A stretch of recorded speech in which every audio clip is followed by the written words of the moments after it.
Genesis chapter 9. Then God blessed Noah and his sons, saying to them, Be fruitful and increase in number and fill the earth. The fear and dread of you will fall on all the beasts of the earth, and on all the birds in the sky, on every creature that moves along the ground, and on all the fish in the sea. They are given into your hands. Everything that lives and moves about will be food for you. Just as I gave you the green plants, I now give you everything. But you must not eat meat that has its lifeblood still in it. And for your lifeblood I will surely demand an accounting. I will demand an accounting from every animal. And from each human being, too, I will demand an accounting for the life of another human being. Whoever sheds human blood, by humans shall their blood be shed. For in the image of God has God made mankind. As for you, be fruitful and increase in number. Multiply on the earth and increase upon it. Then God said to Noah and to his sons with him, I now establish my covenant with you and with your descendants after you and with every living creature that was with you, the birds, the livestock, and all the wild animals, all those that came out of the ark with you, every living creature on earth. I establish my covenant with you. Never again will all life be destroyed by the waters of a flood. Never again will there be a flood to destroy the earth.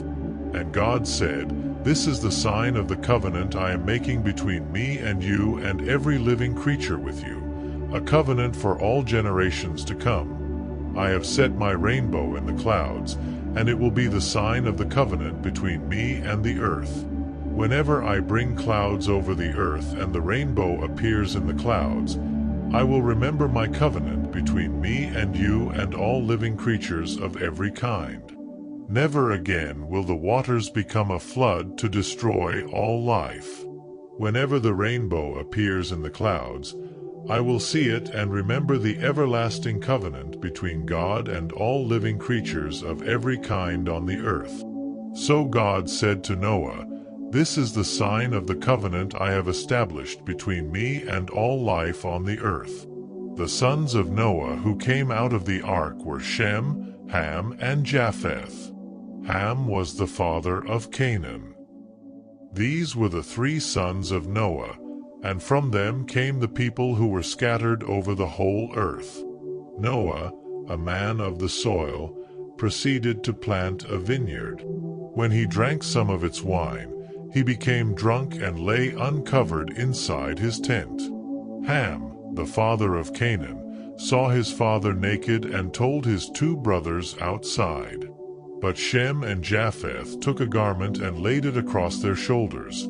Then they walked in backward and covered their father's naked body. Their faces were turned the other way so that they would not see their father naked. When Noah awoke from his wine and found out what his youngest son had done to him, he said, Cursed be Canaan. The lowest of slaves will he be to his brothers.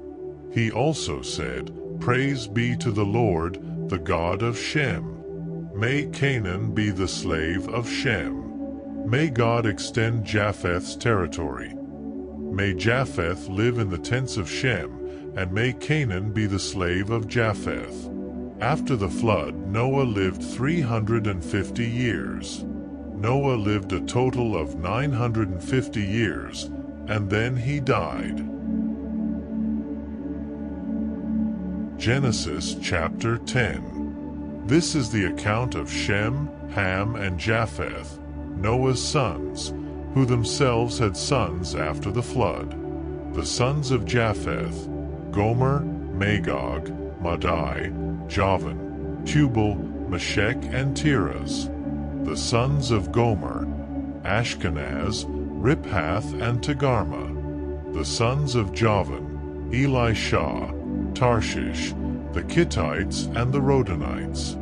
From these the maritime peoples spread out into their territories by their clans within their nations, each with its own language. The sons of Ham: Cush, Egypt, Put, and Canaan. The sons of Cush: Seba, Havilah, Sabta, Rama and Sabteka. The sons of Rama, Sheba and Dedan. Cush was the father of Nimrod, who became a mighty warrior on the earth. He was a mighty hunter before the Lord. That is why it is said, like Nimrod, a mighty hunter before the Lord. The first centers of his kingdom were Babylon, Uruk, Akkad, and Calneh in Shinar. From that land he went to Assyria, where he built Nineveh, Rehoboth-ir, Calah, and Rezin, which is between Nineveh and Calah, which is the great city. Egypt was the father of the Ludites, Anamites, Leabites, Naphtuhites, Pathrusites, Casluhites, from whom the Philistines came, and Caphtorites. Canaan was the father of Sidon his firstborn, and of the Hittites, Jebusites, Amorites, Girgashites, Hivites, Archites, Sinites, Arvadites, Zemarites, and Hamathites.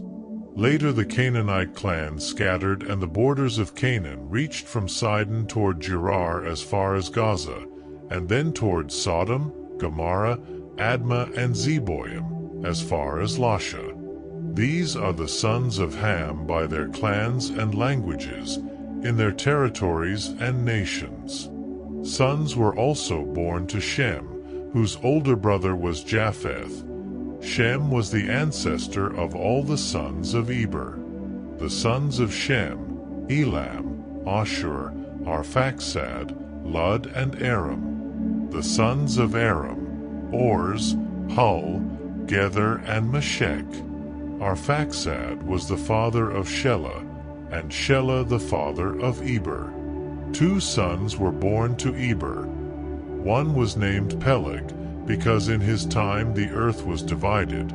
His brother was named Joktan. Joktan was the father of Almadad, Shalef, Hazarmaveth, Jerah, Hadaram, Uzal, Diklah, Obal, Abimael, Sheba, Ophir, Havilah, and Jobab. All these were sons of Joktan. The region where they lived stretched from Mesha toward Sephar, in the eastern hill country.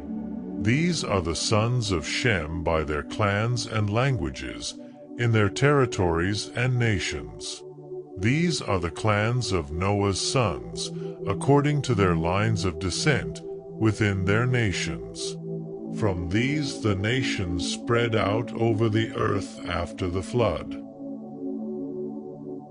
Genesis chapter 11. Now the whole world had one language and a common speech.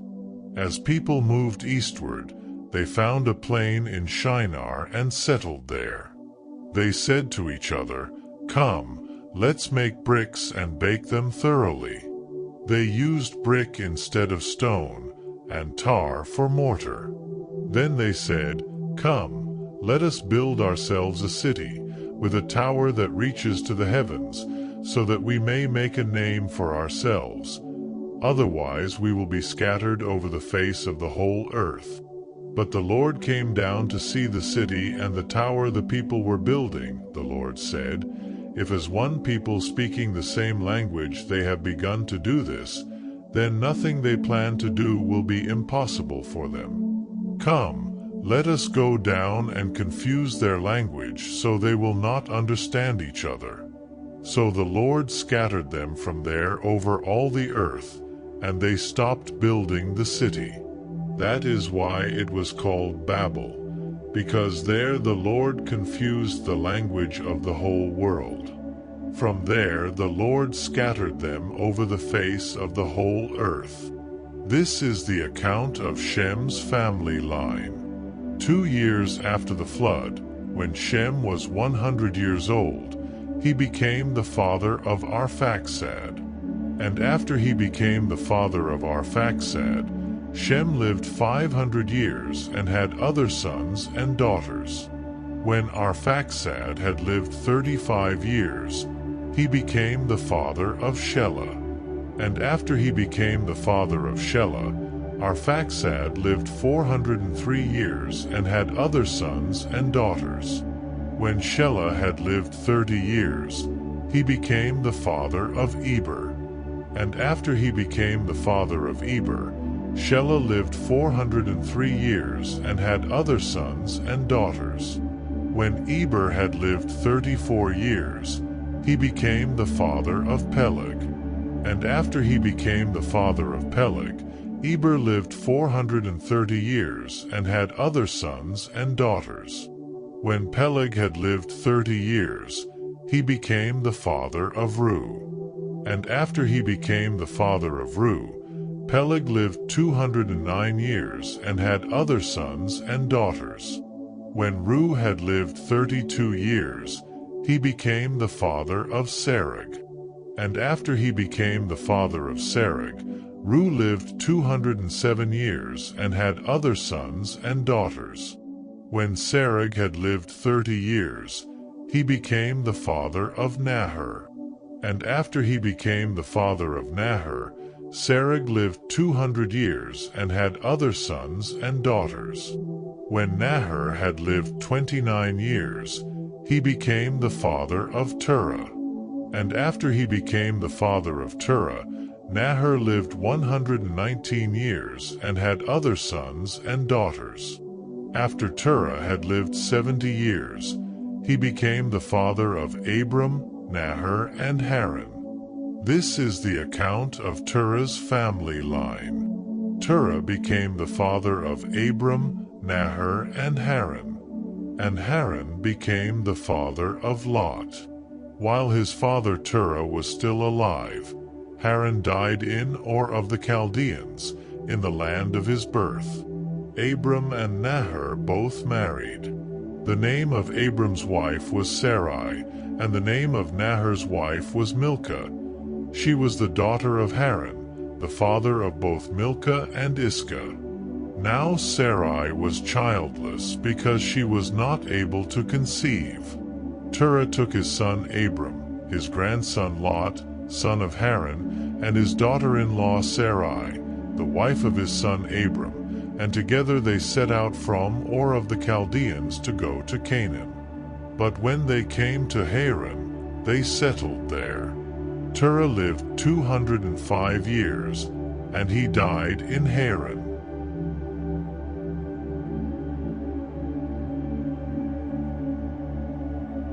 Matthew chapter 4. Then Jesus was led by the Spirit into the wilderness to be tempted by the devil.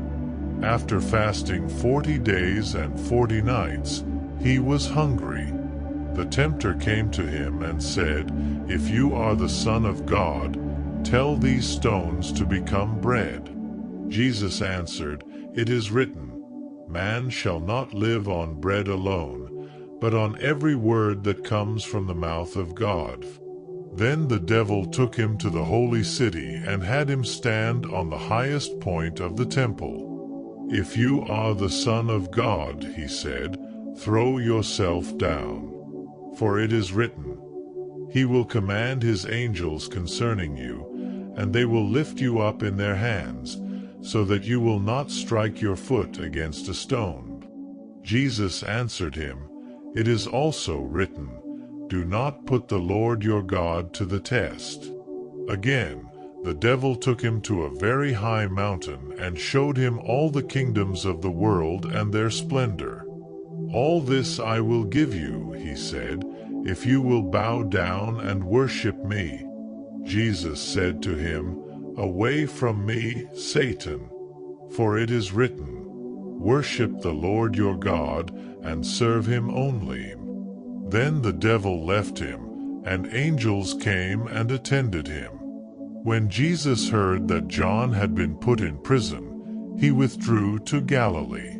Leaving Nazareth, he went and lived in Capernaum, which was by the lake in the area of Zebulun and Naphtali, to fulfill what was said through the prophet Isaiah, "Land of Zebulun and land of Naphtali, the way of the sea, beyond the Jordan, Galilee of the Gentiles.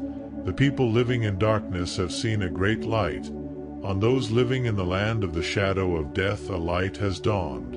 From that time on, Jesus began to preach, "Repent, for the kingdom of heaven has come near." As Jesus was walking beside the Sea of Galilee, he saw two brothers, Simon called Peter and his brother Andrew.